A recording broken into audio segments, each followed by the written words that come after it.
Welcome to the Agency Insider, the podcast that takes you behind the scene of the digital marketing world. I'm your host, Navneet Kaushal, CEO Page Traffic.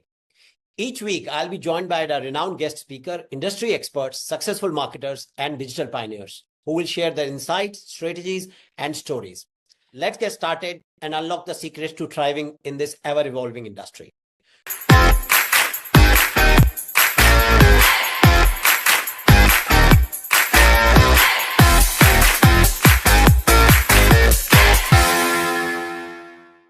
Today, we have a very special guest with us, Madssinger, management consultant at Madssinger Management Consulting. He has worked with managers in several Fortune 500 companies. Welcome to the Agency Insider, Matt.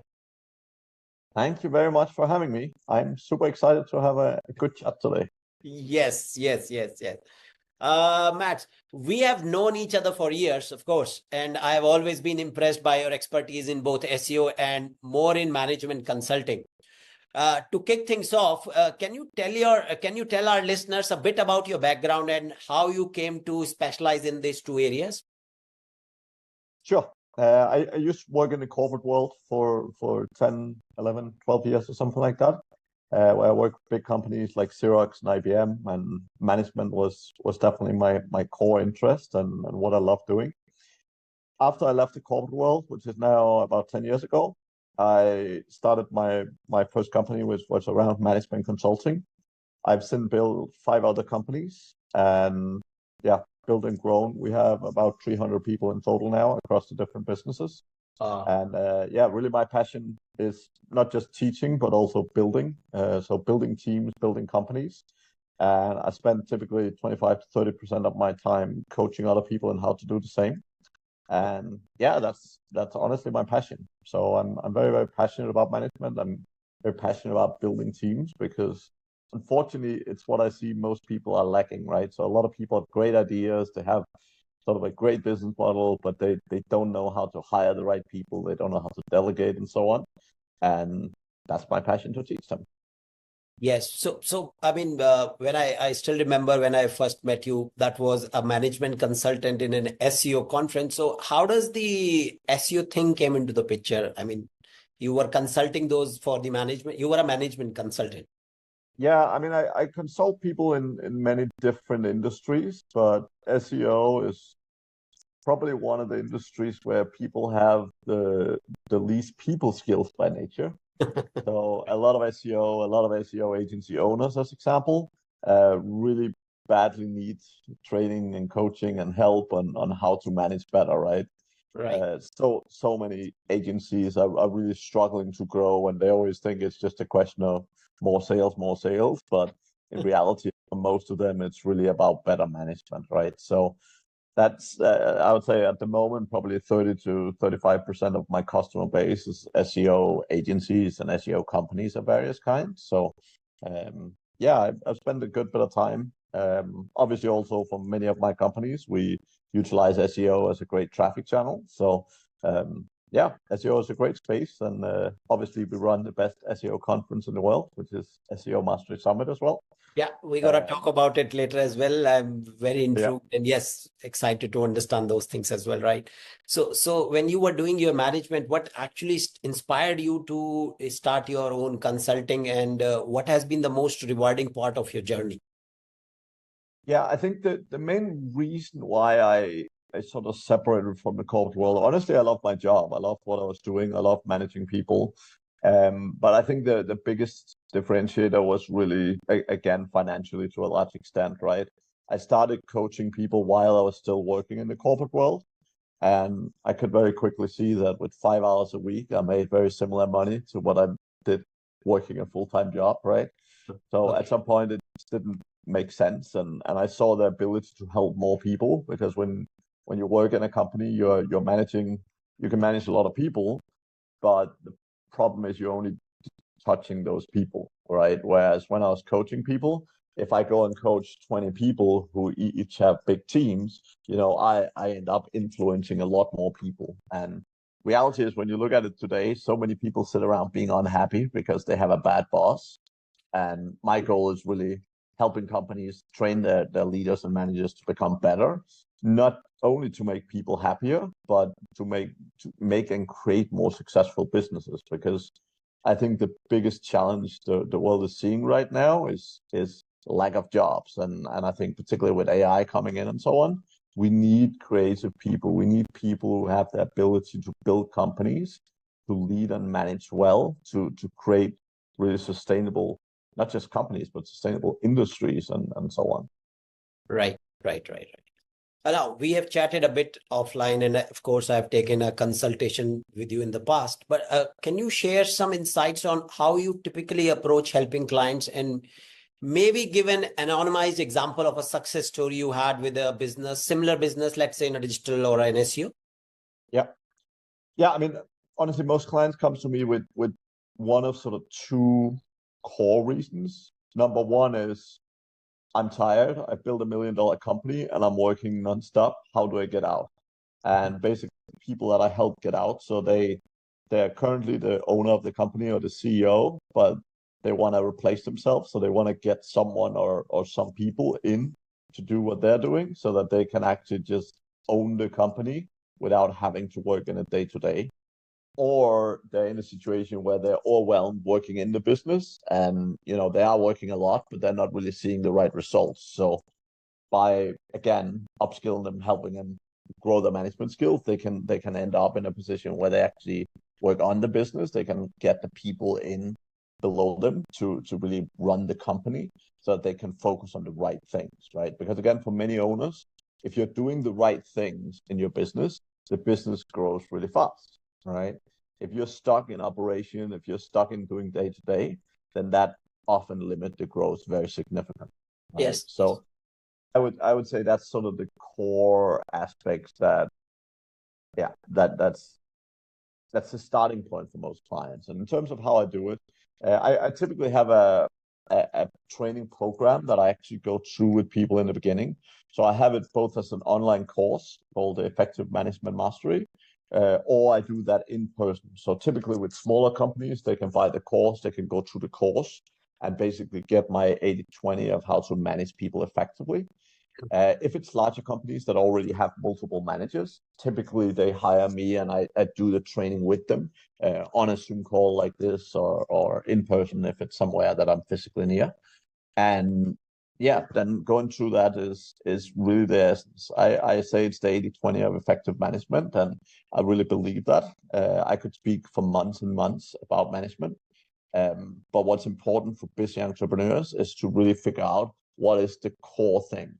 And for me, it's like a 1-day training. So it's, what can you learn in 1 day that's going to make you significantly better at people management? And I would say, I'll go so far as saying, when people implement and do the things we go through in that 1-day training, they become better than 90% of the managers out there, right? And that's really because most managers don't have a lot of training. Everyone's doing the best they know how to do, right, but they don't have a lot of training. They don't have that much experience, and therefore, everyone does the best they know how to do, but there's a lot you can learn from people who have the right level of experience. Right. And given your background, of course, both in SEO and management, what are some of the biggest challenges you see business owners facing in this industry? And how can your consulting services help them overcoming those challenges? Except, of course, you told us working in the business is one challenge, but besides these, I think if we go down into a little bit more details, like the core things people really fundamentally struggle with. Number one tend to be delegation. So a lot of people really struggle to not just let go, but understand how to let go, why to let go, and how to do it the right way. So delegation is definitely one of the core aspects that probably most people get the most value out of really learning and getting good at. Okay. The second aspect is around like hiring and firing. A lot of time people hire 1 or 2 staff members, and again, they don't necessarily know how to hire, so it might not be the best people on the planet. And they're like, oh my god, I failed, I hired bad people, I can't hire, I can't manage people. They blame it all on themselves. But it's like the first time you try to build a website, not everything went right. Right. And it's the same thing. Like, hiring is a skill, so it's something you need to learn how to do.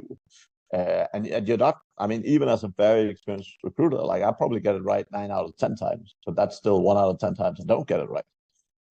So the whole thing is that it's people. You're dealing with humans, and you know, it is where you can get the most value. Like the value of companies is generally within the people, right? It's in the people that you hire, it's the people you grow, and it's the people that your company is built on, right? So that's the core value. Now, learning to let go when it's the right time.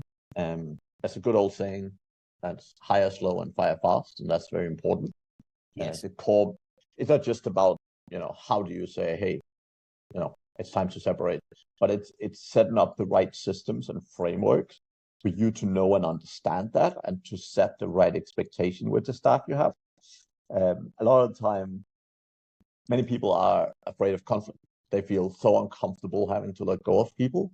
And because of that, you really need to build yourself the right systems that, one, enables you to have clear reasoning, both with yourself and with your staff, and two, really pushes you to take that step when it's needed, right? Because having a bad performer in your company that's just sitting there, first of all, what happens in most companies is when you have bad people sitting around, the best people leave.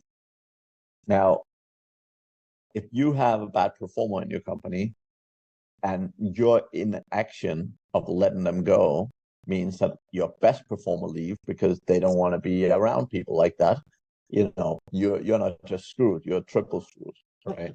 Yeah. So learning to take the right actions in that regard is really, really important to keep your best people, because the best people want to be surrounded by great people. They don't want to be surrounded by people who don't care, who don't have the skills or whatever. Like, great people want to be surrounded by greatness because they want to build amazing things. They want to do amazing things. And when they look around and see the people sitting around them are not great, they find better opportunities. Yeah. So those are the core things. And then I'll say lastly, probably like understanding people. We all different as humans, and learning how to understand people is an absolute core concept. That's really, really important, right? So people are motivated differently. We have different strengths and weaknesses, and really learning to understand that is probably also one of the biggest game changers when people are going through my training. Yes. I feel, I think some of these situations I have been through, and I'm sure every entrepreneur must have gone through these cycles because you learn on the job is what I feel. Yes. Yeah, we all learn on the job, right? And this is the same thing with SEO. Like, you can learn a lot from scratch. Yes. But if you never listen to other people, if you never listen to other people's ideas, and you have to learn everything from scratch, you know, it takes you 5, 6, 7 years. Right. Now, you could build a company in 5, 6, 7 years, or you could do it in 2 or 3. Now, I would rather spend significantly less time doing it, making a lot more money. Yes. Yeah. So let's talk scaling and growth. So for our listeners who run marketing agency, what are the key strategies you recommend for scaling their business effectively? I think that there's sort of 2 aspects of business. The first one is to figuring out your business model. So figuring out, like, what are you actually selling? And the core aspect of that is really niching down. And everyone have heard niching down, but most people do it in a it's not an incorrect way, but most people do it in a way that's not very effective, right? The core aspect of niching down is about niching down at a process level. It's not about saying, I only work with dentists, or I only work with coaches or whatever. That's not necessarily niching down, because these people could have wildly different needs.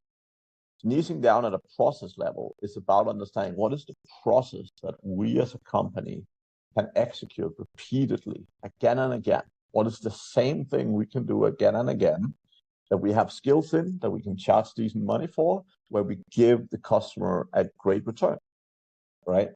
So if you take an example, you see a lot of companies that do web development, as example. And, you know, one day they're building an e-commerce store, and the next day a local SEO site, and the day after, I don't know, international site. Right. And the problem is, every time they ask the customer, what do you want? But here's the thing. If I go to an architect, I want to give them some ideas of what I want, but I want them to tell me this is what it should be like, because they're the expert. The problem with many companies is they're not the experts. And in business, you want to be the expert. You want to add significantly value to your clients by doing the same things repeatedly. Right. So if you work, like, let's say you just do e-commerce stores on Shopify for customers who are in apparel, right? Like you have a very set framework of what you do, right? And you spend the time really getting to understand the apparel niche. You start understanding, like, you know, what's the best way of setting up category pages? What's the best way of having landing pages? What's the best way of doing categories, etc., etc. Right. And you really spend your time doing that. Now, there's so many sites out there on apparel that could be relevant to you. And if you really figure out that stuff, if you can walk into any apparel website and say, hey, we're the Shopify experts on apparel. If you work with us, here's the benefits you will get. And by the way, here's 7 case studies of 7 other apparel shops that we help grow significantly, right? Then you get down to a process level where you can get people to do the same stuff over and over again because you know and understand the process. Right. In most companies, particularly in the world of SEO, if the founder is not doing the work, the company goes down. And it's always because, oh, no one else how to do it. I'm the only one. And I'm like, well, if you're the only one, you don't have a business, you have a glorified full-time job. And 2, it usually comes down to your ego of saying, oh, yeah, I want to deal with it. And reality is, instead of niching down to a process level, you're doing like this. You're doing the desperate moves of, oh, anyone with anything SEO, come to me and I can help you. But while that makes sense to some degree in the beginning to do that, the sooner you niche down, the sooner you find your core focus, the sooner you will grow a big company. Because when you're doing the same thing repeatedly, you get much better results, you add much more value, and you can charge more money. An example, a friend of mine, he was doing dentist specifically, and he spent about 6-7 months developing a really, really solid template for dentist site. Right? They researched everything. They did all the keyword research. They had a couple of clients in the niche, and they really built the ultimate template. Mm-hmm. And while that took some time, what that enabled them to do was it enabled them to go to other dentists and say, hey, if you guys want to work with us, you got to use our template, right? So anyone that came to them, they only wanted to work with them if they were using their template. Now, what happened was, obviously, they changed logos, they changed some colors and so on, but generally the sites were the same, which means instead of his staff spending 1 to 2 weeks building a site, they spent a couple of hours, right? So now he could set up a brand new site for a client in like 2 hours, right? So instead of having the cost of having a developer for 2 weeks, he had a developer for 2 hours. Now, here's the thing.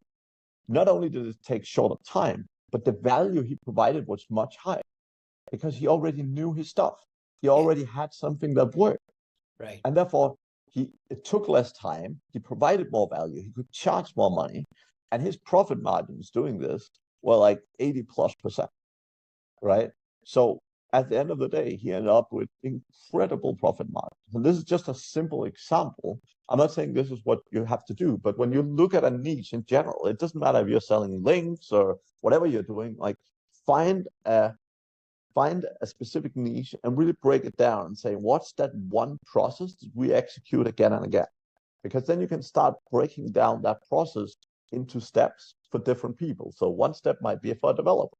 And in his case, every time they build a new site, what they did was they had the content descriptions or the content briefs, and they were using the same content briefs every single time, just changing like city name or whatever. But then they had one person who would just spend 5 minutes sending out these briefs to writers, and then eventually the content would come back. Right? But they were utilizing the same briefs over and over. So they had people, they had a developer, they had a content writer, they had a graphic person, I think it was. But they basically had separated the process into simple steps that was very repeatable. And people could get really good at them because they were doing the same thing over and over and over. Right? So they could literally grow infinitely fast because training up someone in how to do that part of the process took them less than a week. Right. So if they were doubling the business in a month, they could easily double the staff. They could easily handle the scale because it was so quick to grow new people. And this is the big thing. Most SEOs are trying to copy themselves. They're trying to say, okay, how can I create a clone of myself so I can do twice the work? Right. But organizations exist for the specialization of labor, meaning you're not, if it took you 5 years to learn SEO, you don't want to spend 5 years training someone on how to do what you're doing. You want to break and compartmentalize things into boxes that make sense, that are repeatable, and therefore becomes easily scaled. Okay? Now I understand niching down is, everybody says niching down. No, so I know several companies, and some of my listeners also would be some companies who are stuck at let's say, for example, $1 million revenue a year, and they're just stable. They are not increasing there. So in this case, and they are doing generally everything in SEO. Not they haven't niched down, and their turnover, let's say, is around $1 million per year. So do you still recommend them also to niche down when they already have an existing clientele base? Yeah, 100%. I mean, that's often the reason why they can't grow, right? Because like you see it a lot with social media companies. Like there's a lot of these social media companies that are constantly trying to hire people who are great at YouTube and Facebook and Instagram, and the people who are great at all of those platforms and can deliver consistent results. Like if they go out and hire 10 people, they're going to get very inconsistent results because it's so much to know and understand and manage, and it's not an easy thing to do, right? Whereas if you go out, like if you have an existing client base, I'm not saying you should fire them right now, Right. but go and look at your existing client base and saying, who is our best clients? Right. Who is the clients we have right now that pay us the most money and take the least work? How can we just focus on getting a lot more of that, right? So if you're a social media company, for example, if you say, well, actually, we're really good at this Pinterest thing, instead of doing all the social media, if you just go in and do Pinterest and you figure out what is the right process for us to do to scale this out, and then you break it down, you might have one person who do research, you might have one person who just do design of pins, and you then have one person who do the, I don't know, posting and the text around them or whatever, right? But then again, you can then set it up in a way where it's scalable, it's easy to do, and you can make it repeatable enough because it's broken down into steps that people can do on a repeat basis, right? Right. Makes sense. Right. Now, at what point do you think a business owner should start automating process and building a team? I mean, I would say those two aspects are two different things. right. I see a lot of people who spend a lot of time automating before they have figured out what they're actually doing. So they spend a lot of time automating stuff that they shouldn't really be automating, right? So the core aspect is figure out your process. Now, when you have your process, you obviously need some money because sometimes if you need to hire a developer or whatever to help automating things, that often costs money, right? But obviously, if there's things in your process that you can see, okay, we can automate step 2, 4, and 6, well, definitely look at it, right? Like look at what is the cost benefit. If it costs you $20,000 to automate something that takes 3 minutes, that might or might not be a good worth in terms of optimizing. Now, if you have 10 clients, that might not make sense.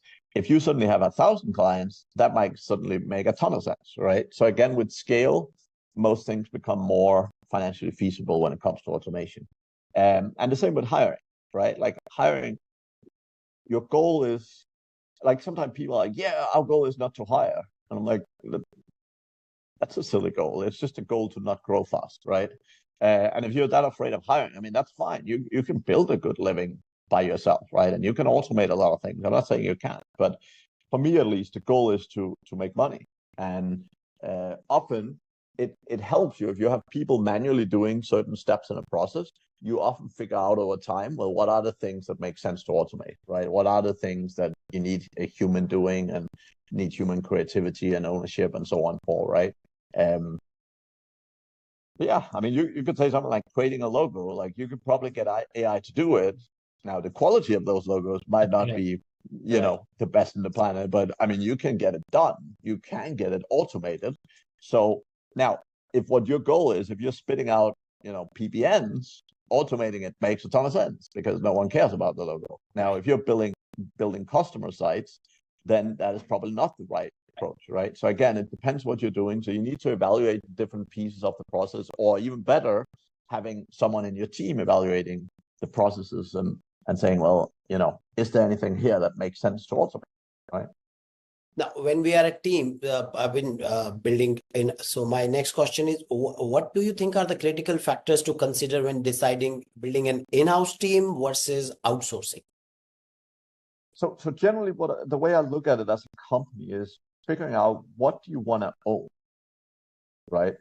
So, like if you take an example like Ferrari is an absolute top brand. They don't want to go and outsource their customer service because they want to make sure that their customer service is the freaking tip of the iceberg. Like it's the best of the best of the best. Because if someone goes and pay the amount of money that a Ferrari costs, they need the absolute best service you can find, right? So a company like that probably want to own customer service.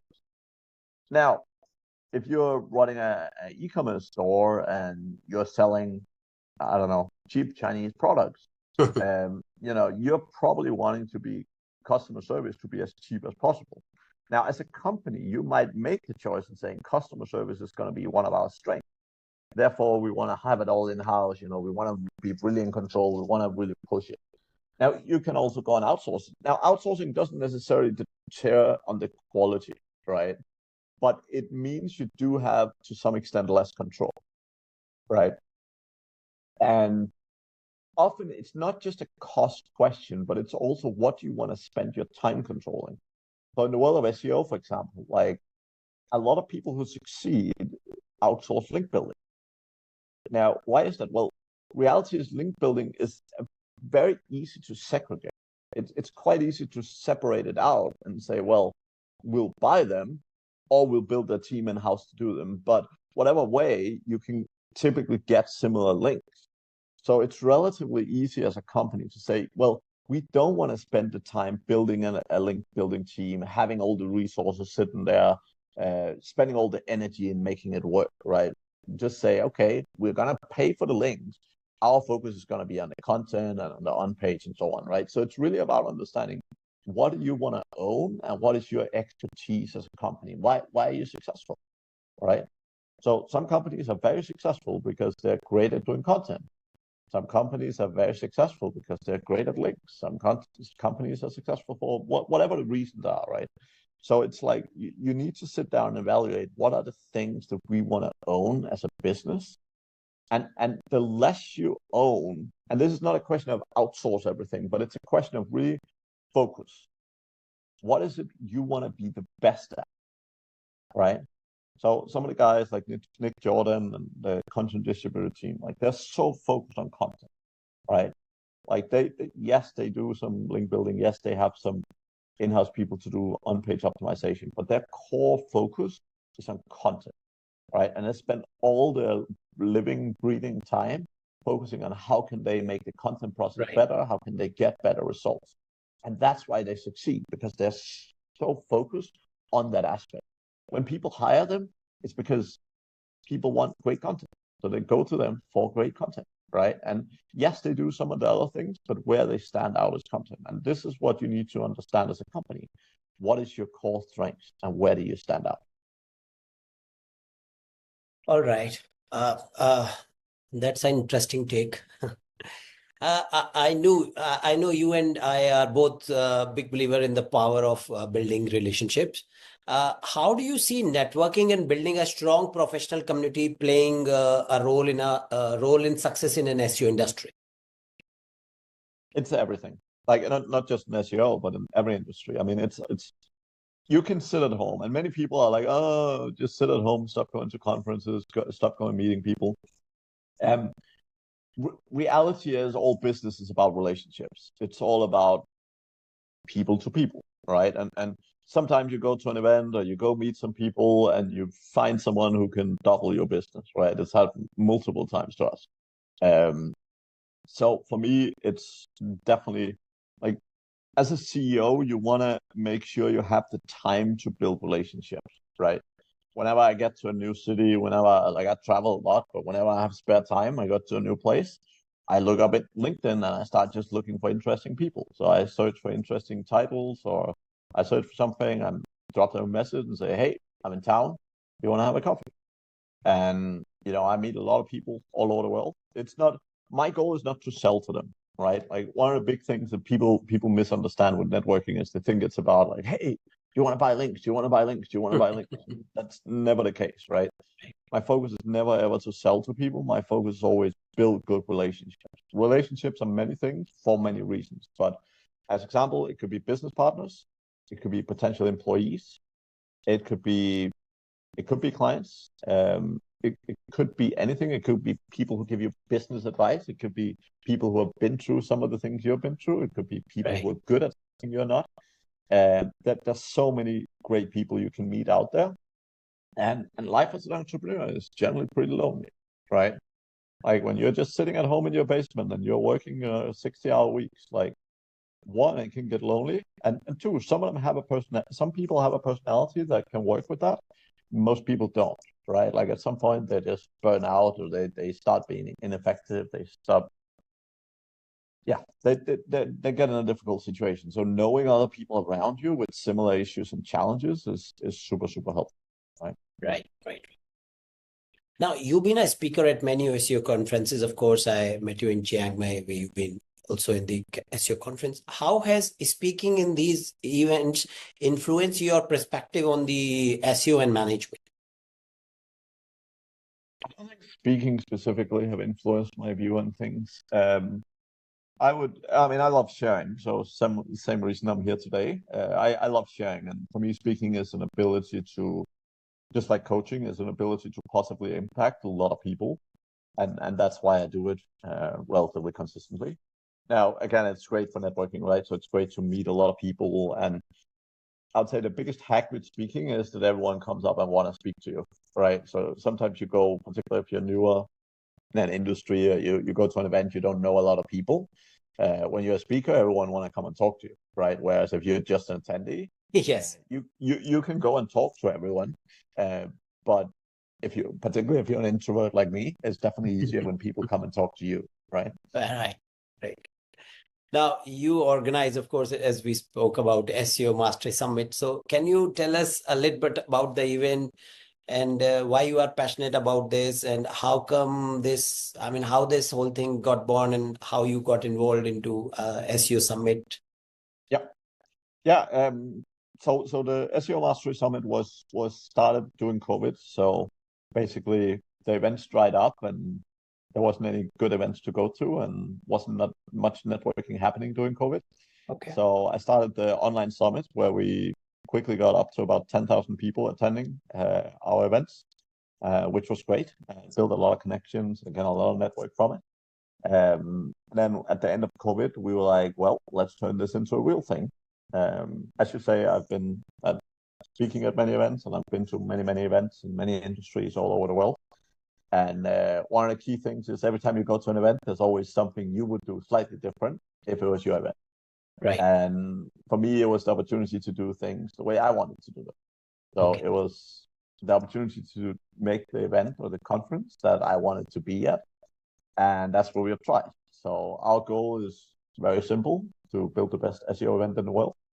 And I do say that with a smile on my lips, but I'm also serious about it in the sense of, we have many companies, so it's not the main goal for us is not just to make money from it, but our goal is really to build an event where people build the best connections. Because again, it helps us build the best connections. Right. And one of the core things with events is that, for some people, it's always about bigger, bigger, bigger. Our focus is not bigger. Our focus is increasing the quality. So we have 400 attendees every year. And basically our focus is to increase the quality of those attendees year after year after year.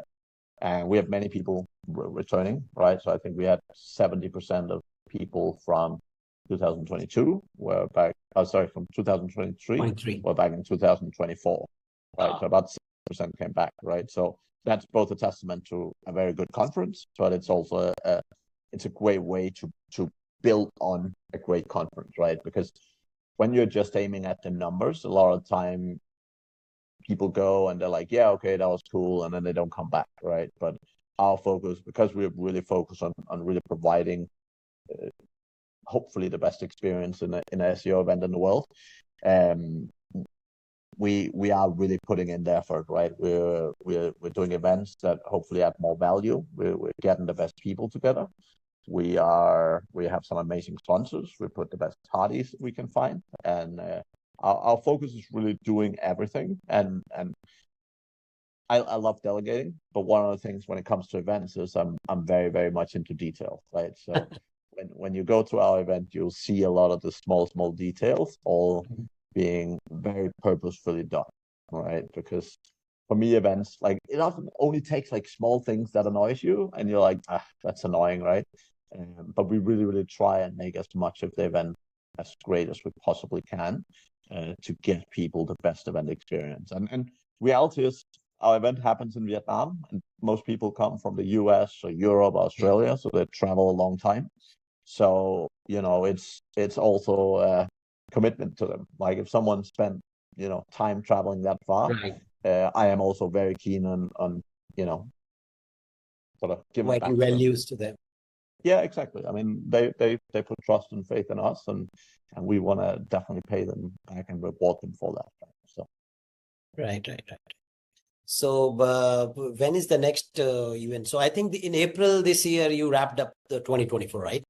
Yeah. So our next event is in March 10th next year. Okay. That's the starting date. It's a 5-day event, so it's also longer. 5-day event? Oh, wow. Yes. Core reason is very simple. When people travel all the way from Europe or US or Australia, you might as well make the most out of it, right? So again, my goal is not necessarily for everyone to sit down and watch every presentation, right? Like, when I go to an event, like I sit and look at the agenda up front. I make some notes and I say, okay, I want to watch these speakers, or I want to watch these workshops or whatever. Right. And then the rest of the time I spend in making appointments with people, and go out, have lunch with people, or sit down and have a coffee with someone. So Right. it's networking is a huge part of it, and I encourage people, even when I speak, right? I'm like, if you feel my presentation is something that's really going to be significantly valuable for you, definitely go see it. But honestly, most of the time when you're at a conference, you're better off spending time talking with people, because reality is a lot of what people say on stage, you can also find somewhere on YouTube, right? Now, yes, there is some power in sitting watching the same stuff with a bunch of people and talking about it and so on, but reality is, for me, the power of events is people. It's the people-to-people interaction. It's Right. the network you get, and it's those experiences that you get, right? Right. So I will, for my listeners, I will provide the link to your conference in my description below. So Perfect.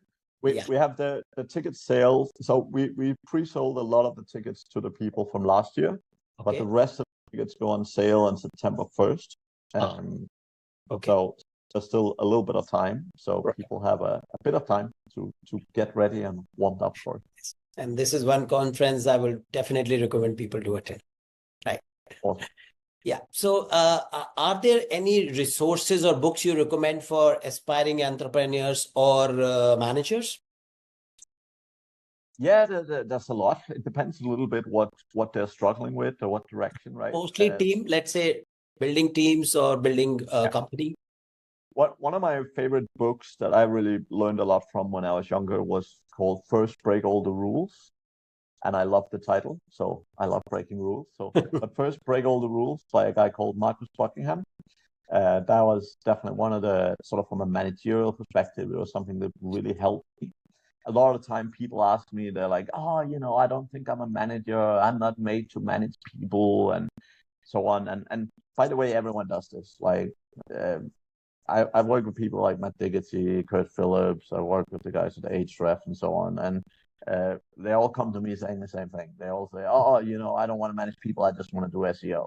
But as soon as they start learning and understanding management and start utilizing it, they're like, wow, instead of me sitting down building a site, I can actually, write a message at night. And then in the morning when I show up, someone built it already. That is way more powerful, right? So while that's the mindset of many people, learning to manage is really so powerful. Like, learning to get things done without having to do it is the best leverage in the world, right?